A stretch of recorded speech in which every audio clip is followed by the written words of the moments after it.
सर्वप्रथम सर्व महामानवांना अभिवादन. ज्यांच्या प्रतिमेचं पूजन करून आपण कार्यक्रमाची सुरुवात केली असे या संस्थेचे संस्थापक विनायकरावजी पाटील, ज्यांच्यामुळं या मंडळात मला नोकरी लागली, असे या संस्थेचे अध्यक्ष राहून गेलेले आदरणीय सुंदरराव साहेब, आजच्या कार्यक्रमाचे प्रमुख पाहुणे. मुलांनो, आपल्या शाळेचं नाव काय आहे? New high school. Very good. संस्थेचं नाव काय? मराठवाडा शिक्षण प्रसारक मंडळ. किती शाळा आहे त्याचं मुख्य कार्यालय कुठे? औरंगाबाद, संभाजीनगर, छत्रपती. आपल्या 56 शाळा आहेत आणि अनेक कॉलेज आहेत. त्या संस्थेची एक कार्यकारिणी असते. असल्या सगळ्या शाळेचे प्रमुख पैकी जे कोणी आहेत असे विजय काका साळुंखे यांचे टाळ्या वाजवून अभिनंदन करा. आपल्या गावचे सुपुत्र, अत्यंत उच्च शिक्षित आमचे मार्गदर्शक, आजचे प्रमुख पाहुणे विजय काका, आमचे तरुण मित्र, या शाळेचे अध्यक्ष आदरणीय विपिन भैया, माझी जन्मदात्री आई चंद्रकलाताई, ज्यांच्या अंगा खांद्यावर मी लहानपणी खेळलो असे महाराज, या शाळेचे सदस्य वसंत महाराज, माझे बालमित्र, माझे सहकारी, आम्ही सोबत नोकरी पण केलेली आहे. आज या शाळेचे मुख्याध्यापक, ज्यांच्या निमंत्रणावर मी आलो, असे अंगद सर, सर्व स्टाफ, विद्यार्थी मित्र मैत्रिणींनो, विशेषतः 10वीच्या विद्यार्थ्यांना जोरदार टाळ्या वाजवून आपण शुभेच्छा देऊ. 10वीच्या या परीक्षेत 90% पुढं कोण कोण मार्क घेणार? हातवरी करा. 1 2 3 4 5 करायचं. हात सरळ नाही तर करायचंच नाही. 1 2 3 4 5 6 7 8 पोरांनी चला टाळ्या वाजवण्यासाठी. अरे हात तर वरी करा. मी बघा येणार आहे का किती मार्क घेतले तुम्ही. तो म्हणजे आमची हिंमतच नाही हात वरी करायची. म्हणून ज्यांना 90% मार्क पडणार आहेत त्यांना शुभेच्छा. ज्यांनी हात वरी केले नाहीत पण 90%च्या पुढं मार्क आहेत त्यांनाही शुभेच्छा. आता ह्यांनी जे हात वरी केलेत किंवा 90% मार्क पडणार आहेत ते कशामुळे पडणार आहेत? त्यांना देवदेव केल्यामुळं. कशामुळं? हां, जो अभ्यास करतो तो जास्त मार्क घेतो. मग तो हुशार होय का अभ्यास होय? काय आहे तो? अभ्यास होय. मग जो अभ्यास करील तो मार्क घेतो. म्हणून आपण टाळ्या वाजवून ठराव मंजूर. इथून पुढं कच्चून अभ्यास करायचा. टाळ्या वाजवून ठराव मंजूर. तर पोरापोरी तुम्ही पेपरला बातमी असली का अभ्यास करून करून पोरग मेलं. कोण मेलं सांग? पर पेपरला अशी बातमी असली का साजोळा गावची मुलगी अभ्यास करता करता पुस्तकातले शेबडं उडाडे तोंडावर आपटले जखमी. अभ्यास केले की माणूस मरत नाही, टॉपवर जातो. आज स्पर्धेचं योग आहे. जगातलं कोणतंही पद तुम्ही अभ्यासाच्या ताकदीवर मिळू शकता. ही अगोदर तुमच्या डोक्यात फिट झालं पाहिजे. आणि एकदाही फिट झालं मग तुम्ही अभ्यासाचा कंटाळा करणार नाही. तुम्हाला एक उदाहरण देतो. आपल्या जालना जिल्ह्यात एक शेख अन्सार नावाचा पोरगा आहे. काय नाव? रिक्षा ड्रायव्हरचा पोरगा. पहिल्याच परीक्षेत वयाच्या 21व्या वर्षी कलेक्टर झाला. कलेक्टर म्हणजे जिल्ह्याचा बॉस. काकाला विचारा, मंत्र्याच्या सहीनं सुद्धा जिल्ह्याचा कारभार चालत नाही, कलेक्टरचा कारभार सहीनं चालत असतो. इकडं संभाजीनगर राहतो मी. संभाजीनगर ते पुणे रोडवर सुपा नावाचं गाव आहे काका. या सुपा नावाच्या गावामध्ये एक नाचणारी बाई आहे. तिचं नाव राजेश्री काळे. त्या नाचणाऱ्या बाईचं पोरगं कलेक्टर झालं. अभ्यास एक अभ्यास, अभ्यास दोन्ही अभ्यास, ना अभ्यास तरी अभ्यास. एक आमच्या मराठा शेतकऱ्याची पोरगी आहे. माझं भाषण झालं, यूट्यूब सर्च करा. तिचं नाव आहे प्रांजल पाटील. काय नाव? ती केरळला कलेक्टर आहे. कुठं? केरळला. आणि तिनं दोन्ही डोळे नाहीत. दोन्ही डोळ्यांनी आंधळी पोरगी. त्यांची भाषा वेगळी असते. असं कागदावर टिंब असतात. त्या बोटानं असं वाचायचं, बोटानं. त्याला ब्रेल लिपी म्हणतात. ब्रेल लिपीचा अभ्यास करून ती पोरगी कलेक्टर झाली. अरे आम्हाला डोळे दिलेत. एवढी सुंदर शाळा आहे, एवढे शिक्षक आहेत जोरदार. मायबाप तुम्हाला फीस भरतोय, दप्तर देतोय, मागेल ते देतोय, तरी अभ्यास करीत नाही. अरे भगतसिंगाला पुस्तकं वाचायला मिळत नव्हते जेलमध्ये. माझं भगतसिंग पुस्तक मी शाळेत दिलं की नाही मला माहीत नाही. द्या मुलांना वाचायला. भगतसिंगला जेलमध्ये ठेवलं. त्यांना पुस्तकं वाचायला मिळत नव्हते. आम्ही जर कायद्याला जेलमध्ये भेटायला गेलं, कोणी म्हणतं तंबाखू आणली का, कोणी म्हणतं सिगरेट आणली का, कोणी म्हणलं गोड खायला आणलं, दलिंद्रे भगतसिंग मानेचे पुस्तक आणलं का. आणि इंग्रज त्यांना पुस्तकं वाचायला परवानगी देत नव्हते, त्यांनी उपोषण सुरू केलं. नाकात नळ्या घालू घालू दूध पाहिजे होतं इंग्रज. किती दिवस उपोषण केलं पोरापोरी पुस्तक वाचण्यासाठी? 114 दिवस. इंग्रज नाक घासीत इंग्रजानं परवानगी दिली पुस्तकं वाचायला. अरे आमचा बाप, आमची माय, आमचे मास्तर उपोषणाला बसायची वेळ आहे तरी आम्ही वाचण्यात आमचा प्रॉब्लेम आहे. आणि अभ्यास कलेक्टर झाले की सगळं फुकट आहे रे पोरं. हो, आपल्या तालुक्याचा प्रमुख तहसीलदार असतो, सगळं फुकट. बंगला फुकट, गाडी फुकट, ऑफिस फुकट, लाईट फुकट, ड्रायव्हर फुकट, चनादाना फुकट, स्वतःची बायकून लेकरू सोडलं तर टोटल फुकट. आणि पोरगी असेल तर नवरा लेकरू सोडला तर टोटल फुकट. हे सगळं तुमची वाट पाहते. म्हणून पुन्हा एकदा टाळ्याच्या गजरात ठराव मंजूर, प्रचंड अभ्यास करणार. अभ्यासाला पर्याय नाही. आपल्या गावात अनेकांनी शिक्षणाच्या जोरावर काय केलं? विजय काका मला वाटतं MSc ॲग्री आहेत, बरोबर का? MSc ॲग्री त्या काळात. आपल्या गावचे वकील VD साळुंके, महाराष्ट्रातला टॉपचा वकीलमध्ये त्यांचं नाव आहे. सुदर्शन साळुंके, पवन असेल, मला वाटतं शरद, वैभव, बरेच मंडळी आपल्या गावची वकील झालेली. म्हणजे शिक्षणाच्या जोरावर ह्यांनी तिकडं नाव कमवलं आहे. मग आपण सुद्धा हे करू शकतो. म्हणून आपल्या गावचे 2 मुली डॉक्टर आहेत. मला वाटतं काकाची मुलगी डॉक्टर आहे. काय नव्हतं काका? शुभांगी. टाळ्या वाजवा. काकाची मुलगी डॉक्टर आहे, तुळजापूरला ना प्रॅक्टिस करतात. मला वाटतं राजीव तुमची बहीण काय नाव? रुपाली. ह्यांची बहीण डॉक्टर आहे. टाळ्या वाजवा जरा. आपले नाथादाजीचा पोरगा काय नाव त्याचं मला नाही सांगतात नाव, गायकवाड. आनंद हा डॉक्टर आहे. मग आपल्या गावातली मुलं डॉक्टर होऊ शकतात, टॉपचे वकील होऊ शकतात, आम्ही का होऊ शकत नाही? हा प्रश्न तुमच्या पुढे झाला असता. मी जर शिकलो नसतो ना पोरं, मायच्या ह्यांनी रोजन स्वतः ठेवलं नसतं मला. या लोकांनी ठेवलं असतं का खरं? शिकलो म्हणून मी काहीतरी हेडमास्तर प्राचार्य झालो. आता मी नोकरी सोडली आहे तरी मला बसून 50,000 पगार आहे, फुकट. नुसतं नॅट महिन्याला घेतला जातो, काहीच जमत नाही. नोकरी सुटल्यावर सुद्धा म्हणजे सरकारचे जावं आहेत आम्ही. मग हे सगळं होत असेल तर मग तुम्ही शिका.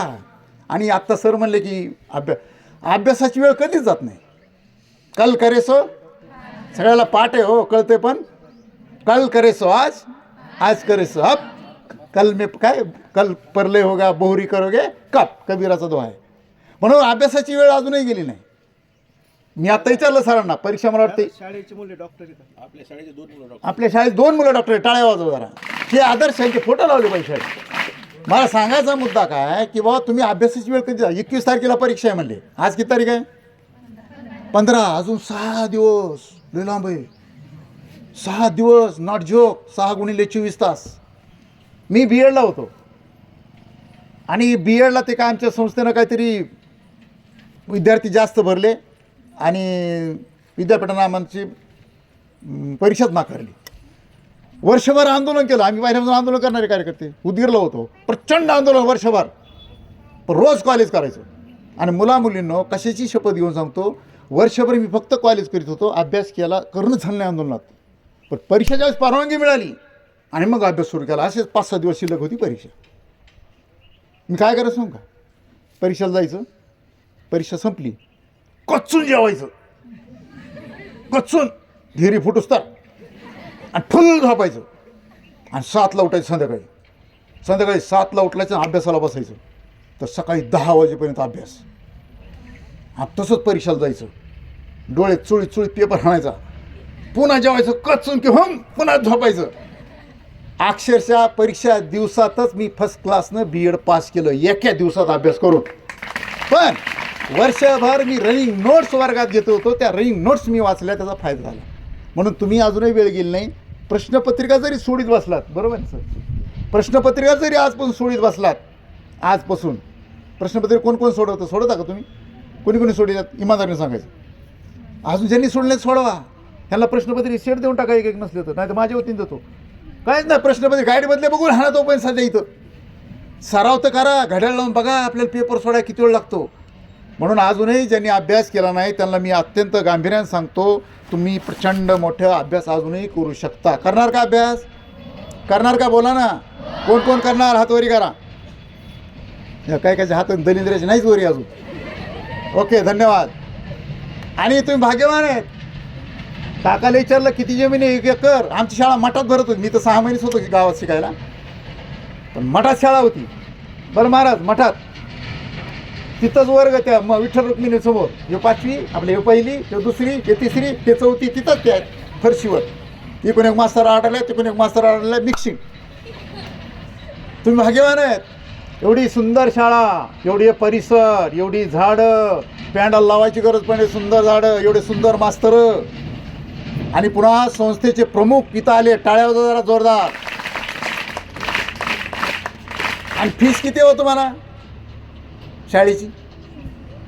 हां, 0. विनायकराव पाटलांची शाळा यासाठी स्थापन केली, तुम्ही शेवटची पिढी आहेत फुकट शिकणारे. संभाजीनगरला बालवाडीला कमीत कमी 5 लाख रुपये डोनेशन आहे पहिल्या दिवशी. डोनेशन म्हणतो मी, फीस वेगळी. म्हणून एवढी सुंदर शाळा तुम्हाला फुकट उपलब्ध करून दिल्याबद्दल जोरदार टाळ्यांचा कडकडाट झाला पाहिजे असं मला वाटतं. आणि तुम्हाला एक फरक सांगणार आहे मी. ज्ञान आणि माहिती या दोन्हीत फरक आहे. शाळेत तुम्हाला जे शिकविलं ही झाली माहिती, त्याला तुम्हाला ज्ञानात रूपांतर करायचं. उदाहरण देतो मी. एक मोठा रोग येऊन गेला, कोणता? आत्ता कोरोना. विसरूनच गेलो आपण. खरं चालतं का रे? सगळं बंद जग. हा ना. बायको जो म्हणली अंकन करले, नवरा हुम शेतात, कायची बायकोन फेकू तिकडं, हळ. बरोबर आहे ना. कोरोनाची लस घेतल्यानंतर कोरोना होत नाही ही झाली माहिती. काय? कोरोनाचा लस घेतल्यानंतर कोरोना होत नाही, पोलिओ डोस घेतल्यानंतर पोलिओ होत नाही ही काय झाली? माहिती. आणि कोरोनाची लस घेणं, पोलिओची लस घेणं ह्याला म्हणतात ज्ञान. फरक कळला का? किती जणांना कळला? फरक कळला का? शिवाजी महाराजांना त्यांच्या वडिलांनी ट्रेनिंग दिलं आहे. वडिलांनी घोडा कसा ओळखायचा, विष कसं ओळखायचं, किल्ला कसं फोडायचा, घुसायचं कसं, निष्ठायचं कसं, ही झाली माहिती. पण छत्रपती शिवाजी महाराज पन्हाळ्याहून निसटले, आग्र्याहून निसटले, याला म्हणतात ज्ञान. म्हणून शाळेतून जे माहिती मिळाली त्याचा उपयोग केला तर त्याला ज्ञान म्हणतात. म्हणून तुम्ही या माहितीचं ज्ञानात परिवर्तन करावं अशा प्रकारची विनंती करतो. आणि अजून एक विनंती करतो, 10वी नंतर काय? परीक्षा दिल्यानंतर सर्च करा, बोल मेरे आका सब कुछ है इसमें. लोक म्हणतात मोबाईल दलिंदर आहे. मी एकमेव जगातला प्राणी आहे जो कधीच मोबाईलला शिव्या देत नाही. मोबाईल एवढा श्रेष्ठ मित्र, गुरु जगाच्या पाठीवर दुसरा नाही. पण काडीचा शोध लावला, ऊर्जा मिळवायला, तुम्ही लोकांचे घरं पेटवायला लागलात तर काडीचा काय दोष आहे?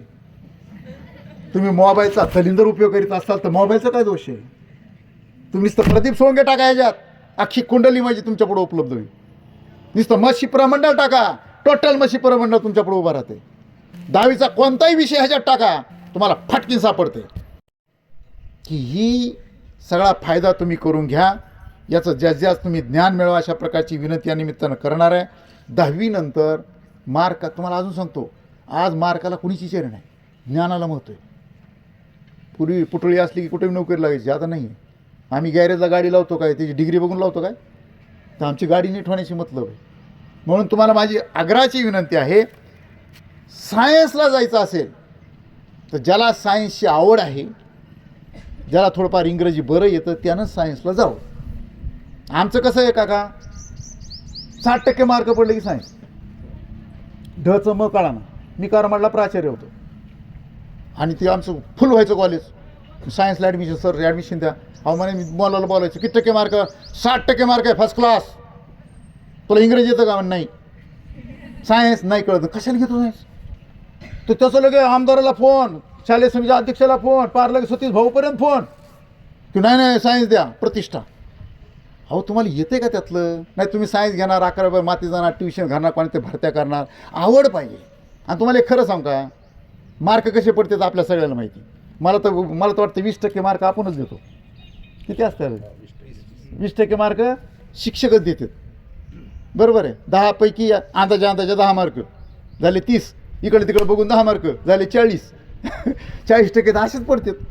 आणि तुम्ही 60% फर्स्ट क्लास आलो. अरे फर्स्ट क्लासला विचारते कोण तुला मार्क कसे पडले? तुमची आवड जी आहे ते क्षेत्र निवडा. आवड असली की सवड 100% मिळते. आणि विशेषतः या जगामध्ये हजारो क्षेत्र जे तुम्हाला प्रचंड संधी आहे, मग त्याचा अभ्यास करावा अशा प्रकारची विनंती तुम्हाला करणार आहे. आवड असली की माणसाला थकवा येत नाही. जसं आमचे महाराज कीर्तन भजन असलं की ते हजर असणारच. कंटाळा येतो का? नाही येत, कारण आवड आहे. मला अंगस्थाचा फोन आला, या भाषण करायला, आवड आहे म्हणून आलो 150 किलोमीटरहून. आवड असली की माणूस सवड काढतो. आणि पुन्हा एक महत्त्वाचा मुद्दा, जर कमी मार्क पडले तर आता सगळ्याला काय 90% पुढे मार्क आहेत का? नाही. ज्याला कमी मार्क पडले ते नालायक आहेत का? मग बोला ना बरं. नाही, ते बी हुशार आहेत. जगात कोणतीच गोष्ट वाया गेलेली नाही. प्रत्येकाजवळ काहीतरी गुण असतं. तुमच्या घरी जर घड्याळ बंद असेल, घड्याळ असतं का? बंद पडतं कधी दिसेल नसल्यावर. बंद पडलेलं घड्याळसुद्धा दिवसातून 2दा राईट टाईम देतो. समजा ते 2 वाजून 10 मिनिटाला बंद पडलं असेल तर 2 वाजून 10 मिनिटं दिवसा वाचते तर रात्री वाचतात नाही एकदा तरी. त्याच टायमावर बघितलं, अरे वा बरोबर आहे बरं का टाईम. अरे बंद पडलेलं घड्याळ ते, आम्ही तर माणसं आहेत राव. म्हणून तुमच्याजवळ एखादा गुण असेल, त्या गुणाकडं तुम्ही लक्ष द्या असं मला वाटतं. एखादं पोरगा लय बडबड करते, लय बडबडी ही पोरगी लयच बडबड करते, मास्तर बडाबड हाते हेळ तर बडबड करतो तर कथाकथन करणं जगाचा कथाकार वागता हो. काय काय पोरं लय मस्ती करतात. हा गोंधळ गोंधळ. अरे तुला लय मस्ती येणं ग्राउंडवर खेळणं, खो खो खेळणं, कबड्डी, पळणं कच्चून, जगातला टॉप होणं, गोल्ड मेडल. काय काय पोरं बेंच व्हायचे डुंबडुक डुंबडुक डुंबडुक डुंबडुक डुंबडुक डुंबडुक. अरे लाव ना क्लास. बघ तुला ज्या आरती वाजवा वाटते त्या आरती तुला क्लासला वाटतं. म्हणून हो ना, मृदंगाचार्य हो, तबला वाजव, ढोलकी वाजव. आपले विलासांना आपल्या गावचे आहे ना, पकवाज वाजव होतं छान. टाळ्या वाजवा त्यांसाठी. जगामध्ये हजारो क्षेत्र आहे. चित्र काढायचं, एखादं चित्र दाढी मिशा काढतात पुस्तकात. अरे इकडे कशाला झटतो? चित्रकार हो ना. एक एक चित्र करोडो रुपयाला जातं पोरं, करोडो रुपयाला. आपल्या गावचा एक प्रताप देशमुख म्हणून आहे, तुम्हाला कालला नाव माहिती का? प्रताप देशमुख. ज्याला कोणालाच माहीत नाही, तो चित्रकार काढायचा. हो सर, प्रताप देशमुख त्याचा पोरगा. हां, तर तो चित्रकार प्रताप देशमुख कोणालाच माहीत नव्हतं. त्याला कोणी पोरगी द्यायला गेलं. चित्रकार हा काय पोरगी? आज त्याचं पुण्याला मोठं ऑफिस आहे, गाड्या घोड्या बंगले. चित्रकार काय करू शकतो? म्हणून माझं तुम्हाला एकच सांगायचा मुद्दा, मार्क कमी पडले तर एखाद्या क्षेत्रात टॉपवर जा. काय काय लोक बाथरूममध्ये गाणी म्हणतात, बाथरूम सिंगर. तुम्हाला एक सांगू का, आवाजाचा आणि गायनाचा काही काय काय म्हणतात, भासाडा आवाज आहे. भासाड्या आवाजातल्या माणसाला सुद्धा गाता येतं, ट्रेनिंग आहे. मग गायक व्हा, झिंग झिंग झिंगाट. अरे करोडो रुपये घेते त्या काही गाण्याचे, हो ना गायक. मग कविता लिहा, कथा लिहा. आमचे प्रवीण महाराज, मला वाटतं प्रवीण महाराज आळंदीला आहेत आपल्या गावचे. बंकट कोणाचा पोरगा आहे? बंकटरावचा. आपल्या गावचा एक पोरगा आळंदीला मोठा गायक आहे. टाळ्या वाजवा त्या प्रवीण महाराजांच्या नावानं. मग आपल्या गावातलं काय प्रवीण जर होऊ शकतो तर आम्ही का होऊ शकत नाही? कीर्तनकार व्हा, निवृत्ती महाराजाचे कीर्तन करू बरं तुम्ही व्हा ना. आपल्या गावचा तो भारत सुंबळे, गणेश सुंबळे कीर्तनकार आहे. मी स्वतः कीर्तनकार झालो लॉकडाऊनमध्ये. आईन कीर्तन बघायची, मी तिजवळ बसायचो. आणि मला लॉकडाऊनमध्ये उगाच वाटलं कीर्तनकार व्हावा. माझा कीर्तनाचा काडी संबंध, मला धोतर बांधता येत नाही, फेटा बांधता येत नाही. आणि मी मोबाईलवर कीर्तनकार झालो. मोबाईल बघून. मोबाईल काय करू शकतो बघा, काहीच नाही. विठ्ठला 25,000 रुपये नेट सकाळी घरी. अरे व्हा ना कीर्तनकार. लोक पाया पडून पैसे देतात. का होत नाही कीर्तनकार? आम्ही मृदंगवाजीला 1000 रुपये रोट, टुमडुक 1000 रुपये रोट. मागं टाळवाजी बसलं 500 रुपये घाट. महाराज देतं का नाही पैसे तुम्ही? मग का पोरं होत नाहीत माझा प्रश्न आहे. म्हणून तुम्ही झालं पाहिजे असं मला वाटतं. नेतृत्व गुण, लिडरशिप करा वाटते. मग जाण राजकारणात कुठं मार्क लागायचं? आपल्या गावचे सुपुत्र आमदार होते मोहनराव काका. टाळ्या वाजवा जरा. ग्रामपंचायत कशी चालवावी काकांच्या वडिलांकडून शिकावं जगानं. त्या काळात दिवाबत्ती, त्या काळात स्वच्छता. इकडं बाबा किसनराव साळुंके 15 वर्ष उपाध्यक्ष आमच्या गावचे. आमचे सुशील नाना सभापती बन समितीचे. मग आपण जर राजकारण असं असतं आमच्या गावची माणसं आमदार होऊ शकतात, आम्ही का होऊ शकत नाहीत याचं तुम्ही चिंतन केलं पाहिजे. त्या क्षेत्रात तुम्हाला संधी आहे. मुलांना माझी विनंती, अभिनयामध्ये संधी आहे, नाट्य क्षेत्रामध्ये. नाटकात कोण कोण काम करतं सांगा सर, पाणी घेऊन. हां, नाटकात कोण कोण काम करतं? जरा पथनाट्य वगैरे बसवा शाळेत. चित्रपटात जा, लाखो रुपये मिळतात अभिनयाचे. एक पिक्चरचे करोडो रुपये. आणि पिक्चरमध्ये स्मार्ट माणसं लागतात. कोणी सांगितलं तुम्हाला? खैरे बांडे बेंद्रे कसली बिचत देत, फक्त अभिनय पाहिजे. ते बाहेर काही बुटका कलाकार आहे, मला नाव नाही पटकन यायचं त्याचं. हां, छोटा पुढारी. हा, छोटा पुढारी तर आहे, एक हिंदी पिक्चरमध्ये असतो, त्याचं नाव पटकन मला. ते असं काही नाही आहे. ओमपुरी ठिपक्या ठिपक्याचं भांडं, मोठा कलाकार आहे. मी सुद्धा 2 चित्रपटात काम केलं आहे. अहो, कोणालाही संधी आहे. म्हणून आपण प्रत्येक क्षेत्रामध्ये जाण्याचा प्रयत्न केला पाहिजे असं मला वाटतं. आमच्या गावचे शंकरराव ते आपले आमच्या नाटकात काम करायचे आवड. आपल्या गावचा दिलीप भैया, दिल्लीला त्यानं अभिनयामध्ये बीडचं नेतृत्व केलं होतं. पुढं त्यांनी सातत्य ठेवणं हा वेगळा विषय. मग कोणत्याही क्षेत्रामध्ये आपण जाऊ शकतो. राजकारणात तुम्हाला सांगितलं होतं, सुशील आमचे नाना असतील, बबन बाप्पा असतील, ही मंडळी तुमच्या पुढं आहे. कवी आमचे कैलास कवी, जरा टाळ्या वाजवा जोरदार. कवी ते मला वाटतं आपला भारत पण कवी ना आपल्या गावात. हां, PhD व्हायला लागला पुन्हा. म्हणजे हजार ही क्षेत्र सण आपल्याजवळ आहेत. लेखक व्हा. आता सांगितलं माझे 12 पुस्तकं आहेत.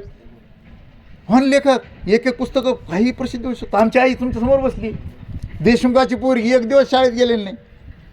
किराणा डब्यावरले नाव वाचून लिहायला शिकली. वयाच्या 65व्या वर्षी 96 पानाचं पुस्तक लिहिलं, नारी तू गुंजू नकोस. 8 पुरस्कार मिळाले माझ्या आईच्या पुस्तकाला. 8 पुरस्कार. मग तुम्ही तर शिकताय ना.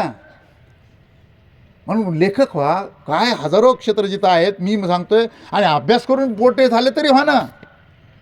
कोणत्याही क्षेत्रात तुम्हाला संधी. व्यापार करायला आमच्या गावचे रतनराव, त्या काळात पोलीस पाटील, कपड्याचं दुकान हो माझं गावला. काका आता मला एवढे श्रीमंत, आपल्या गावचे गर्भ श्रीमंत आहे ते. MSc ॲग्री झाले, नोकरीच्या मागं लागले नाही. मला वाटतं लॉज टाकली होती काकाने, टाळ्यावर लॉज टाकली होती. काय विजय लॉज काय नाव लक्षात राहिलं. खानावळ लॉज होती. मग ते म्हणलं असते मी बाबा निकण बाबाचा पोरगा एवढा श्रीमंत, मी काय लॉज टाकू. व्यापार. आणि व्यापाराला पैसाच लागतो. कोणी सांगेल तुम्हाला? भांगार गोळा करायला काय पैसे लागतात? केस गोळा करायला काय पैसे लागतात? भाजीपाला ऐकायला काय पैसे लागतात? भांडवल करण्याची इच्छा पाहिजे. म्हणून ही सगळी तिथं आहेत. आणि हजारो क्षेत्र. आपली तर पत्रकार आहे, तसं दिगंबर आहे मला वाटतं. तर काय परमेश्वर आज बरेच पत्रकार आहेत आपल्या गावात. पत्रकार क्षेत्रामध्ये जा, तिथं तुम्हाला संधी आहे. मजूर संस्था आहे, ते आमचे जगदीश पोपळे. अहो, हजारो क्षेत्र आहे. वक्ता व्हा. एका सूत्रसंचलन काय करते, पोरीचं नाव काय? प्रणाली. टाळ्या होता यासाठी. आणि ज्या ज्या मुलीनं भाषणं केले आत्ता, फार सुंदर बोलल्या मुली. प्रतीक्षा, काय गायत्री, दिशा, दुर्गा. टाळ्या होता यासाठी. म्हणून सांगायचा मुद्दा असा की तुम्ही या क्षेत्रामध्ये टॉपवर जाऊ शकता. हजारो क्षेत्राची वाट पाहतायत. मला का बोलिलं? मी स्मार्ट दिसायला बोललं का? कारण मला भाषण येतं. 7-8 हजार भाषणं दिलेत मी. 8,000. चांदा टू बांधा. आता सांगितलं दुबई नावाचा देश, लोक दुबई देशाला बघायला जातात. दुबईच्या लोकांना मला पैसे खर्चून भाषण करायला दुबईला नेलं होतं. मग हा ना वक्ता. काय वक्ता होत नाही तुम्ही? पण वक्ता झाल्यावर माणूस टी व्हीत दिसतो. टी व्हीत कोण दिसतं? जे दलिंद्र रोज टी व्ही पुढे बसते ते कधी टी व्ही दिसत नसते. ज्यांना टी व्ही पुढं बसायला वेळ नाही तेच लोक टी व्ही दिसतात. पण मान मिळतो, सन्मान मिळतो, पुरस्कार मिळतात, बक्षिसं मिळतात. काकाच्या शेजारी बसायला मिळालं मला मानानं. आहे ना. मग ज्या संस्थेत मी नोकरी करतो त्यांच्या प्रमुखाच्या बाजूला बसलो मी वक्ता आहे म्हणून. पैसे नेट. एकेका भाषणाची 1-1 लाख रुपये. आता हे फुकटच वापरते गावचा मामला. घर की मुर्गी दाल बराबर. चहा पाजलाय बाबा. पण गावच्या माणसानं आपल्याला बोलीनं हा सुद्धा सन्मान आहे माझा. पैशापेक्षा मोठा सन्मान आहे हा. म्हणून तुम्हाला विनंती करतो, या क्षेत्रामध्ये हजारो क्षेत्र आहेत जिथं तुम्हाला फार मोठी संधी आहे. पण कोणत्याही क्षेत्रामध्ये जर मार्क कम्प्युटर असेल टॉपवर जा, अशा प्रकारच्या अपेक्षा मी तुमच्या व्यक्त करतो. आणि नापास झालं, नापास होत नाही. काका सांगितलं 100% निकाल. टाळ्या वाजवा शाळेसाठी. तुम्हालाही माझ्या शुभेच्छा. पण एखादा नापास झालाच तर मग दलिंदर का देव नाही. काय नापास झाला तो? बस संपलं. त्यानं काय केलं नाही? अभ्यास केला नाही. अरे नापास इंदिरा गांधी झालत्या. न्यूटन नाव ऐकले का? नापास झालता. जिओचा मालक अंबानी नापास झाला, सचिन तेंडुलकर नापास झालेला आहे. त्या पठ्ठ्याने एकदा 12वीला गोची हल्ली. 12वीला नापास झाला. प्रदीप सोळंके प्राचार्य, लेखक, वक्ता, कीर्तनकार, तुमचा प्रमुख पाहुणा. माझी एवढी वाया गेली केस मला वाटत नाही गावात कोणी असं म्हणून. कुणीही वाया जाऊ शकत नाही. वाल्याचा वाल्मिक ऋषी होतो, फक्त इच्छा पाहिजे. पण माझी मुलांना विनंती आहे, आपला विठ्ठल वेरंडे इथे शाळा काढली त्यानं, नाव ऐकलं का तुम्ही? वेरंडे इथे एक शाळा आहे. 10वीला 5 वेळा नापास. किती वेळा? 5 वेळा नापास. आज तो प्राचार्य, 5 वेळा नापास. पुन्हा त्याला का अभ्यास केला. 12वीला ती एकटाच पास झाला, आम्ही 7 जण नापास झालो.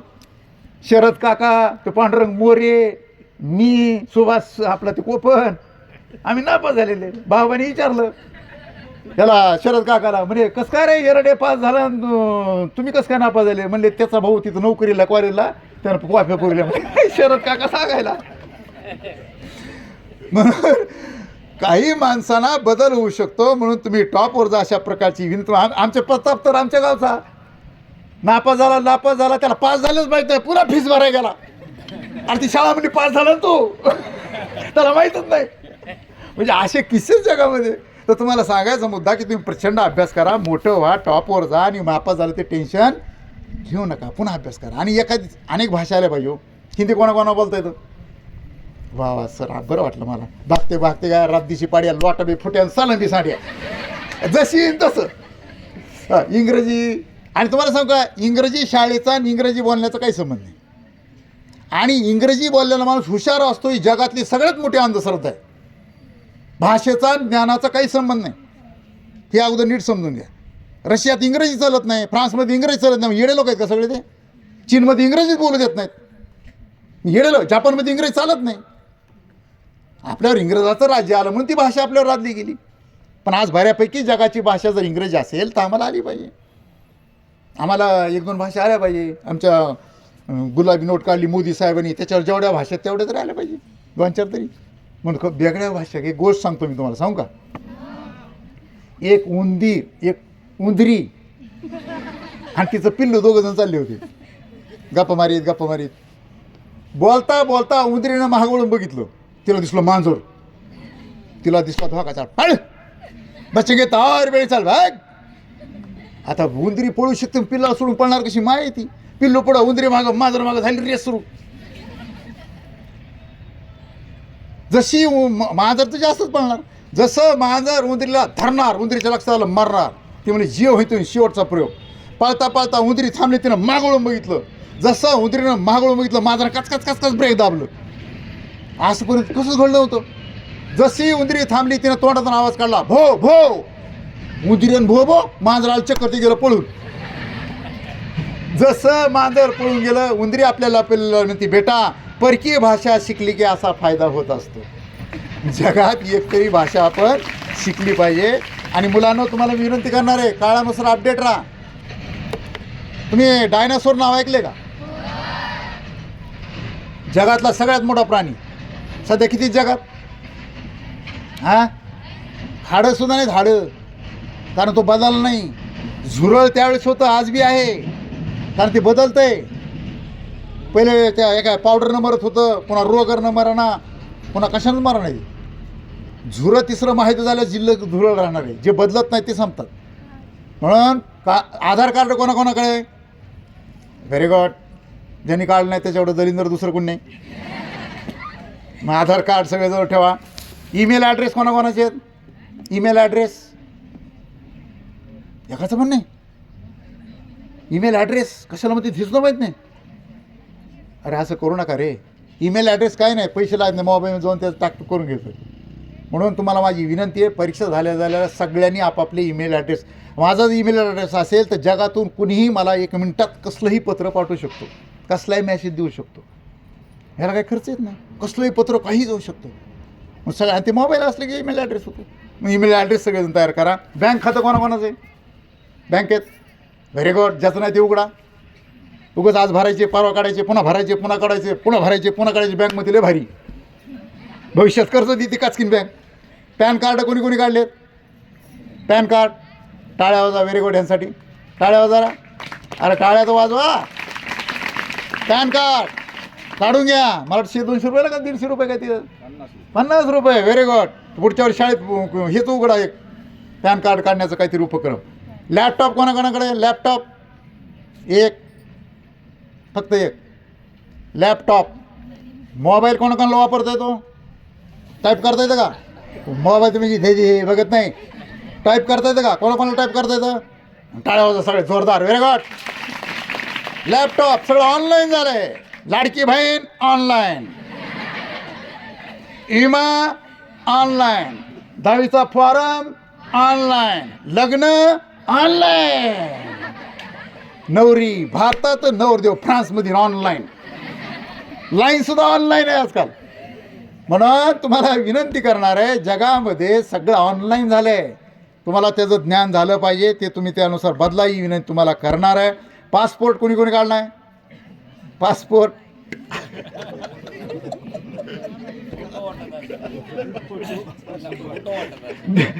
आपलं कॉलेज आहे शिवछत्रपती महाविद्यालय ह्याला आपल्या संभाजीनगरला. आणि त्याला मी गॅदरिंग गेलो प्रमुख पाहुणा. मला पासपोर्ट कोणी कोणी काढला? एका पोराने केला हात. मला ठगत आली.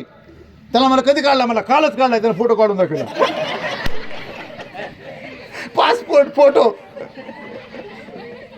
पासपोर्ट म्हणजे आपल्याला दुसऱ्या देशात जायचं असेल तर जे कागद लागतो त्याला पासपोर्ट म्हणतात. उद्या जर तुमची सहल दुबईला न्यायची म्हणलं तर न्यायचं कसं? पासपोर्टच नाही. म्हणून पासपोर्ट हा जगातला सगळ्यात मोठा पुरावा आहे, कागदपत्री. म्हणून तुम्ही लवकरात लवकर पासपोर्ट काढा. अशा प्रकारची विनंती तुम्हाला करणार. विमानात कोण कोण बसलं? विमानात कोण कोण बसलं? इतना सन्नाटा क्यों भाई? मला लहानपणी आठवत आहे, वसंत महाराज विमानात बसत गेलते. कुठं? तिरुपतीला गेलते. बरोबर आहे का? मला तर प्रताप काका तुम्ही बरोबर आहे का? वसंत महाराज विमानात गेलते हे आम्हाला कळलं. जसं वसंत महाराज वापस आले, मला चांगलं आठवते, पोलीस पाटलाच्या बैठकीत बसले होते. आम्ही लांबून बघायला गेलो विमानात आले, दिसतेत कसे. शपथ मला, मी बघायला गेलतो आता विमानात आले कसे दिसतात. आता तसेच ना. म्हणून लोकांचे जन्म विमानात व्हायला लागले. लोक हागायला मोतायला विमानात चालले आहेत. चाले आम्ही विमानात बसणं आम्हाला लाजा वाटल्या पाहिजे. काका विपिन भाया, माझी तुम्हाला विनंती आहे, पुढच्या वर्षी सहल आपल्या शाळेची विमानानं जाणार. टाळ्या वाजून ठराव मंजूर.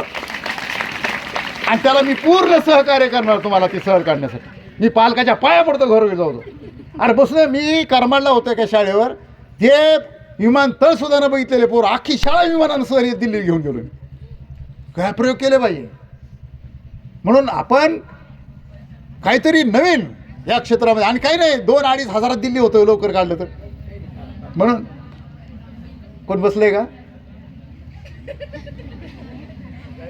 जायचं आहे. Very good. टाळ्या वाजवा. Very good. आणि पुन्हा एक तुम्हाला विनंती करणार आहे, आपण कसे आहोत स्वतःवर प्रेम करा शिका अगोदर.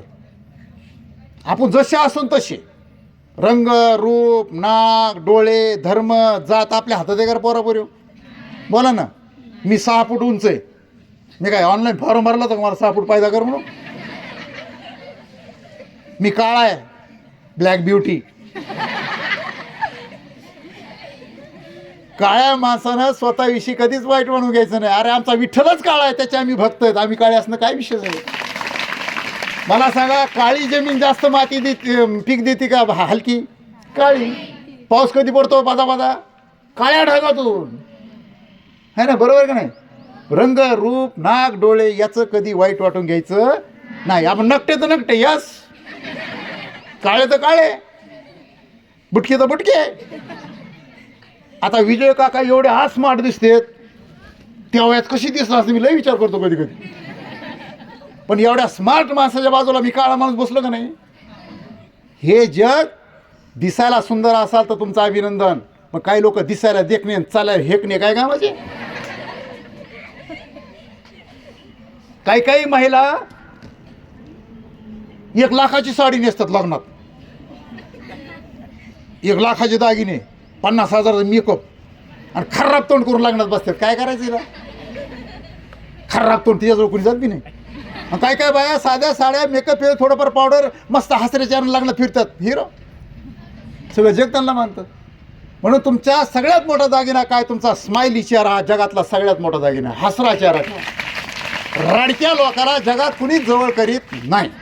रोते किंवा तसं आता मी एका पोरला विचारलं कशावर रडकाय, मला थोबडच रडकंय माझं. रडक्या तोंडाचे हो. मग स्माइली चेहरा जगातला सगळ्यात मोठा दागिना काय? स्माइल. म्हणून आणि तुम्हाला एक सांगू, तुमच्या शाळेतलं एखादं पोरग काळे नकटे 4 फुटाचे कलेक्टर झालं, लग्न होईल का नाही? बोला ना. यस, संदरपुरीची लाईन लागते लग्न करायला, लाईन. माणूस कर्तबगार पाहिजे, सुंदर असेल तर व्हेरी गुड. म्हणून माझी विनंती आहे कर्तबगार आणि मुलींना, तुम्हाला एक विनंती माझी, ह्या जगामध्ये तुम्हाला कोणत्याही मुलांना तुम्हाला विनंती, भाषेचा देऊन ठेवू नका. आपण ग्रामीण भागात लोक, आमची भाषा काय मोह तुह कहून, आपली जशी तशी भाषा शुद्ध असे झाले तसे झाले. कुणी जायचं तुम्हाला? बरोबर. अंग सर आम्ही शिकत असताना एक सावंत सर प्राचार्य होते आणि त्या अकोल्याला एक ट्रेनिंग होतं, काय प्रशिक्षक मेळावा होता महाराष्ट्रातल्या युवकांचा. आणि आम्ही ते मनोहर डाके मी असे 10-5 लोक आम्ही निवडलो आणि तिथे गेलो.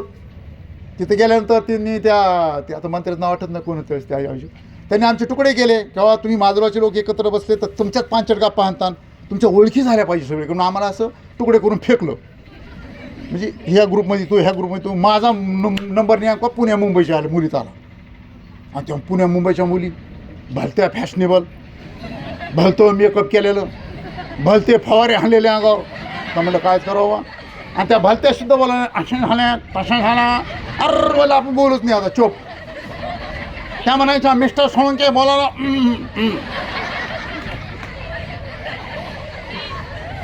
मग विविध विषय निघाले, तरुण, व्यसन, शिक्षण असे येत विषय. शेतीवर निघाला, आपण शेतकऱ्याचा पोर. जसा शेतीवर विषय निघाला मी कचा बोललो. जसं बोललो एक पुण्याची मुलगी म्हणली, अय्या काय छान बोलता बाबो. मला तर कोणी पोरगी बोललीच नव्हती. आणि ती म्हणते अय्या छान बोलतो. माझी छाती टाराराला फुगली. आणि तेव्हापासून जी बोलायला सुरुवात केलं तर 8000 भाषणे करून तुमच्या पुढे उभा बोला एक पोरगी म्हणली तुला छान बोलतो. बघा काय स्पिरिट आहे माणसाचं. तुमची जशी भाषा असेल तशी जगात कुठेही जागा दबायचं. हा कुठे बी जा, जसं आहे तर कचाकच हाणायचं, अजिबात बोलायचं नाही. बळच त्या भानगडी पडायचं ना. आपलं जसं चमच्यानं खाता येत नाही, कचाकच हाणायचं. तिकडे गेले आम चमच्यानं खातात दोन्ही हात. आपल्या नाकात चमच्या, तोंडात चमच्या, कुठं जायला वेळ लागायला कचाकच हाणायचं. हा शिकून घ्या. पण शिकता येत नाही तर त्याची तुम्ही मनात काही ठेवू नका. आणि मुलींनो, एवढ्या संख्येने तुम्ही बोललात, एवढ्या संख्येनं आलात, मला आनंद वाटला. मुलींनो, 21वावं शतक ही महिलाचं युग आहे. जगावर बायाचं राज्य येणार, 100% येणार. बॉर्डर लिहून देतो. आपल्या गावच्या सरपंचसुद्धा महिला, टाळ्या होता जरा. म्हणून आज सगळ्या मुलीच बोलल्या. तुम्ही काय शब्द घेतला का पोरं बोलायचं? काय चाकाचं बोलायचं? आता इथं बोलता का नाही? हो का नाही? बोला ना. हां, तू वाटतं कशा बोलू? माझा अपमान. तू हायच कोण? तुझा अपमान व्हायला तुला मानत नाही तर अपमान काय होईन दलिंद्रे? अपमान कोणाचा असतो? ज्याचा मान आहे त्याला. तुला कोण ओळखीत आहे? अरे बदनाम होय, नाम तो व्हा. म्हणून जसं येईल तसं कचाकच बोला. तुमच्या करू नका, ही तुम्हाला विनंती करणार आहे. मुलीनं तुम्हाला एक विनंती करणार आहे, तुम्ही शपथ घ्या, हुंडा घेणाऱ्या दलिंद्र्या संघ मी लग्न करणार नाही. टाळ्या वाजवून ठराव मंजूर. ज्याच्या घरी संडास नाही त्याला बघायला आलं की चपलाही झालायचा. दलिंद्रिया सांडा होय. हुंडा द्यायचा नाही. हुंडा मी सुद्धा नुसतं बोलत नाही.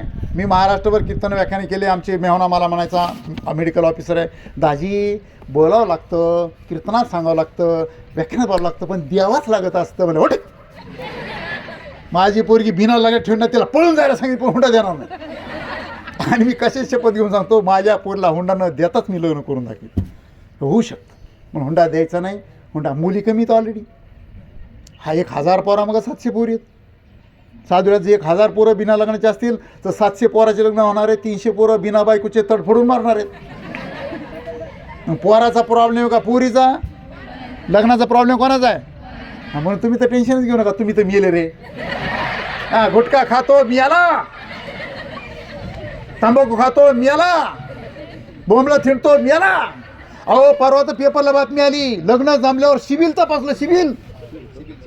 सिबिल चेक केलं पोरीच्या बापानं, कर्ज मिळतं का नाही ह्याला. सिबिल खराब तर मोडून टाकलं लग्न. सिबिल तपासायले. तुम्ही दारू पिणाऱ्या पोरासंग तुम्ही पेत नसाल, हिंडत असाल तरी पोरगी नाही तुला. इतकं कडक झाला आहे कार्यक्रम, पोरगी कोणाला कोणी द्यायला तयार नाही. म्हणून मुलांना माझी विनंती, मोठं व्हा, प्रचंड ताकीद व्हा. बराच वेळ झालेला आहे. शेवटी एकच विनंती करतो, कुठेही जा, परिश्रम करा, कष्ट करा, मेहनत घ्या. बराच वेळ झाले कटवून गेले तुम्ही बी. मी गेलो ना पण बोलू आणि पुन्हा फुकट बोलायचं रुपाय रे. 5-5,000 रुपये अंग सर केले अजून 1 तास. शेवटी एकच विनंती, जग बदलायच्या भानगडी बदलण्यापेक्षा आपण स्वतःपासून बदलू. आपण जगाच्या गप्पा. मोदीने काय केलं, एकनाथ शिंदेने काय केलं, उद्धव ठाकरेने काय, अरे तू काय केलं सांग ना. इतक्या लांब काय झालं, तू तुझ्या बुडाखाली काय जळायलं बघ ना, तुझं रान पडक पडले, तिकडं काय झालं भानगड ते बघ ना. तितक्या लांब काय चाललं तू. एक गोष्ट सांगतो, एका जंगलात 10 माणसं फिरायला गेली. किती माणसं? प्रचंड घनदाट जंगल, दिवसा अंधार, दिवसा इतकं दाट जंगल. आणि या जंगलातून ही रस्ता चुकले, चकवा झाला. त्यांना कळत ना बाहेर कुठून पडायचं. तिथं GPS बी चालत नाही. मग त्यांनी एकामेकाच्या हाताला धरून जीव मुठीत धरून चालले ते. चालता त्या अंधारात एक जणाला डाऊट आला, एक माणूस आपला कमी राव. ते म्हणलं आपला एक माणूस हरपला आहे. म्हणजे कोण हरपला आहे? म्हणजे अंधारात दिसा नाही, पण कमी दिसतंय बा. अरे म्हणजे झाले, अरे खरंच हरपले राव. बरं म्हणजे काय करू, आपण माणसं मोजू. 10 बनले तर पुढे जाऊन 9 बोलले तर हुळकून नाही तर वाघ सिंह खाते. अरे ओके, हो बरं म्हणजे लाईन ना. त्यानं लाईन उभं केली माणसं, मोजले. 1 2 3 4 5 6 7 8 9. तेव्हा मला 10 माणूस हरपला. दुसरा मला सरक, त्याला गणित कच्चं दलिद्र बाहेर मी मोजतो.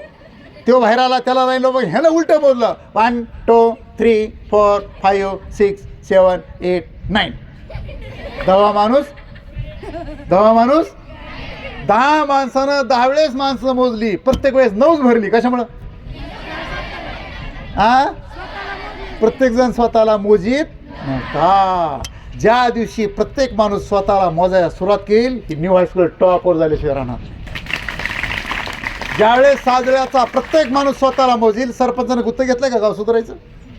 ज्या दिवशी साजळ्याचा, या महाराष्ट्राचा, या भारताचा प्रत्येक माणूस स्वतःला मोजील, त्या दिवशी हा देश, हे गाव टॉपवर गेल्याशिवाय राहणार नाही. इतकं साधं सूत्र आहे. म्हणून स्वतःला मोजायला सुरुवात करा, अशा प्रकारची विनंती या निमित्तानं करतो. या न्यू हायस्कूल ज्या संस्थेमध्ये मी नोकरी केली, काकाला माहिती की नाही, पण शिक्षकांना, ज्यावेळेस 1ली 10वीची बॅच या शाळेची आली होती, त्यावेळेस मला मुद्दाम मंडळानं पाटल्या पाडण्यापेक्षा असं झालं, मी गावचं कोणतरी मला कोण होतं की त्या या म्हणे मंडळानं मला झापलं. पुन्हा तो विषय लागला. वर्षभर मी गावात होतो. बरं 10वीच्या बॅच घेतली. मी शाळेत झोपत होतो.